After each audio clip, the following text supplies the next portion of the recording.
تو یہ ناک پر نشان لگا دیں گے، یہ والی جو آیت تھی یہ کافی انٹرسٹنگ لگی اس حساب سے کہ ہم لوگ اگر اس کے لٹرل میننگز میں جائیں. اب اگر آگے بات کرتے ہیں ہم اس سورے کو کنٹینیو کرتے ہوئے، تو اس میں اللہ تعالیٰ پھر اسٹوری اور قصے کی طرف لے کے جا رہا ہے. Indeed, we tested those Makkans as we tested the owners of the garden. ہم نے ان کو اسی طرح آزمایا ہے جس طرح باغ والوں کو آزمایا تھا جب انہوں نے قسم کھائی تھی کہ صبح کو پھل نہ توڑیں گے. یہاں پہ اللہ تعالیٰ ایک سٹوری مینشن کر رہے ہیں جس کے تھرو وہ یہ ایکسپلین کرنا چاہتے ہیں، جو کہ ہم آگے پڑھیں گے، کہ ایک وقت تھا، ایک باغیچہ تھا جو کہ ایک آدمی کا ہوتا تھا، جو وہ اپنی فصل اگاتا تھا، اس میں سے وہ کچھ حصہ غریبوں کو دیتا تھا، بانٹ دیتا تھا، تقسیم کر دیتا تھا. تو اس کی جب انتقال ہوا تو وہی باغیچہ اس کے 2 بیٹے سنبھالنے لگے. اور تمہیں پتہ ہے ان کو یہ بات بالکل پسند نہیں تھی کہ ان کے باغیچے کا پھل کسی غریبوں کو جائے. تو انہوں نے ایک رات فیصلہ کیا کہ ہم اگلی دن جلدی اٹھ کے فصل کاٹیں گے تاکہ وہاں پہ کوئی غریب انسان نہ ہو جو کہ مانگے ان سے ان کی فصل. Then it was struck by a torment from your Lord while they slept, so it was reduced to ashes. اور راتوں رات اللہ تعالیٰ نے ان کی فصل کو جلا کر راکھ کر دیا. They cried, we must have lost our way. جب انہیں یہ دیکھا، جب وہ صبح گئے انہوں نے دیکھا، ان کو یہ ریگریٹ ہوا that we have surely lost our way. In fact, we have been deprived of our livelihood. The most sensible of them said, did I not urge you to say Allah willing? اس میں سے ایک بھائی نے یہ بات بولی جو کہ گاڈ فیئرنگ تھا، اس نے یہ بات بولی کہ ہم غلط کر رہے ہیں. They replied, glory be to our Lord, we have truly been wrongdoers.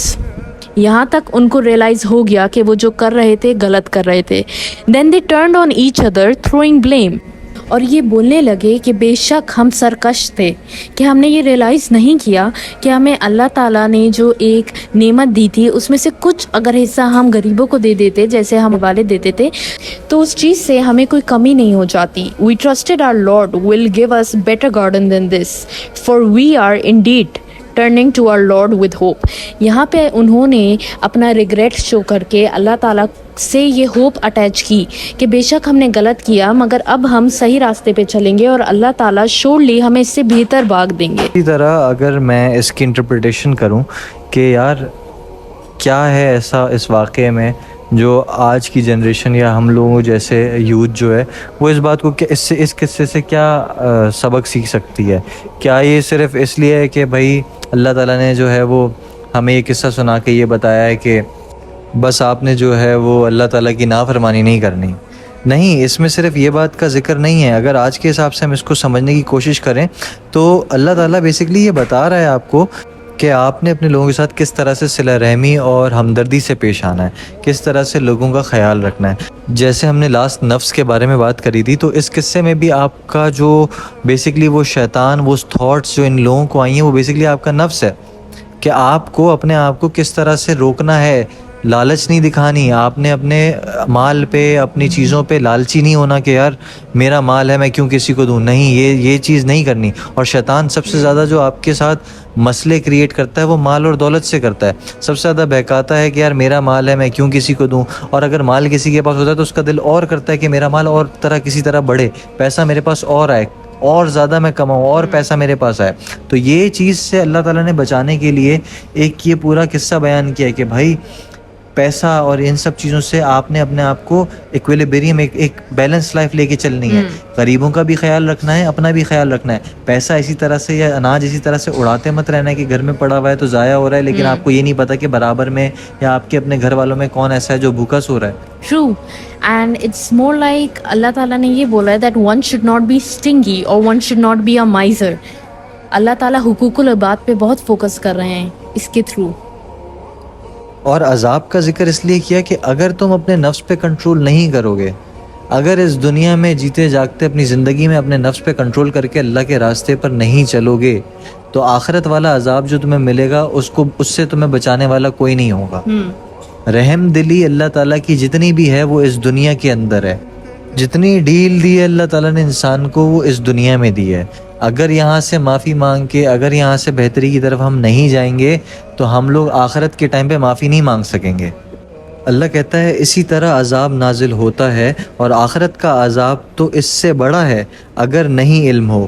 بے شک صاحبان تقوی کے لیے پروردگار کے یہاں نعمتوں کی جنت ہے. کیا ہم اطاعت گزاروں کو مجرموں جیسا بنا دیں؟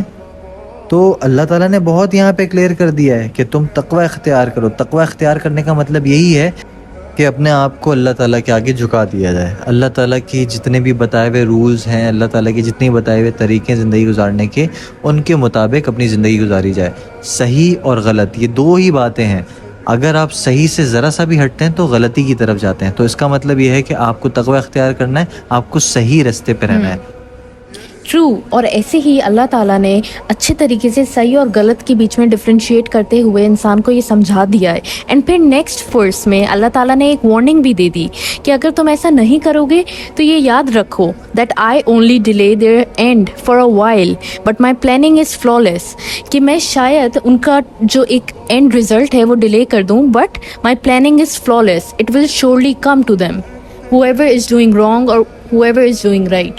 بے شک اللہ تعالیٰ نے جس انسان کو ڈھیل دی ہوئی ہے اور وہ گناہوں کے اندر گھرا ہوا ہے، اس نے برے کاموں کے اندر اپنے آپ کو ڈالا ہوا ہے، اللہ تعالیٰ نے خود ہی فرمایا ہے کہ میں نے اس انسان کو ڈھیل دے رکھی ہے، اس کی رسی کو ڈھیل دے رکھی ہے.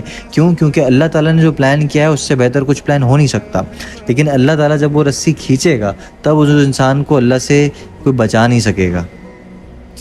ویسے ہی 48 ورس میں یہ لکھا ہے that so be patient with your lord's degree and do not be like Jonah the man of the whale who cried out to Allah in total distress. اچھا یہاں پہ بہت امپورٹنٹ ہے نوٹ کرنا کہ یہ حضرت یونس علیہ السلام کے بارے میں بات ہو رہی ہے جو کہ کہلاتے ہیں the man of the whale. یہاں پہ اللہ تعالیٰ نے حضرت یونس کا پہلی دفعہ ذکر کیا ہے اور یہ کس کانٹیکسٹ میں کیا ہے؟ یہاں پہ اللہ تعالیٰ نے حضرت یونس کا ایگزامپل یوز کیا ہے کہ جب حضرت یونس اپنی قوم سے اداس ہو کے چلے گئے تھے ان کو چھوڑ کے، بیکاز وہ بھی اس وقت میں نہیں سن رہے تھے، وہ اللہ تعالیٰ کی بتائی ہوئی باتوں پہ عمل نہیں کر رہے تھے. تو حضرت یونس اپنی قوم کو چھوڑ کے ایک شپ پہ چلے گئے ان سے ناراض ہو کے. تو اللہ تعالیٰ نے ان کو سزا دی کیونکہ اللہ تعالیٰ کا انہوں نے انتظار نہیں کیا یا اللہ تعالیٰ سے انہوں نے ہیلپ نہیں مانگی اس سچویشن سے نکلنے کے لیے، بلکہ اپنی قوم کو اس طرح چھوڑ کے آ گئے. تو اللہ تعالیٰ نے ان کی شپ میں سے ان کو نیچے گرا دیا. نیچے جب گرایا تو ایک ویل تھی جس نے حضرت یونس علیہ السلام کو کھا لیا، اور حضرت یونس جب اس کے پیٹ میں اپنے کانشیسنیس میں آئے تو تب انہیں ریئلائز ہوا کہ انہوں نے کتنی بڑی غلطی کی ہے، اور اس وقت انہوں نے اللہ تعالیٰ سے معافی مانگی. That was a time when the whale, وہ ایک شور کے پاس آئی اور اس نے حضرت یونس کو باہر نکالا. سو ایگزامپل اس بات کا یہاں یہ بنتا ہے کہ اس وقت بھی حضرت یونس سے جو غلطی ہوئی تھی وہ تم نہ دہراؤ. ڈو ناٹ بی لائک حضرت یونس، بی لائک جونا. پھر ان کے رب نے انہیں منتخب کر کے نیک کرداروں میں قرار دیا. اور اللہ فار شیورلی معاف بھی کرتا ہے اگر کوئی فارگیونیس مانگے اللہ سے. تو اللہ تعالیٰ نے اس کی اینڈنگ صورت کی بہت کنسائز طریقے سے کی ہے by seeing but it is simply a reminder to the whole world.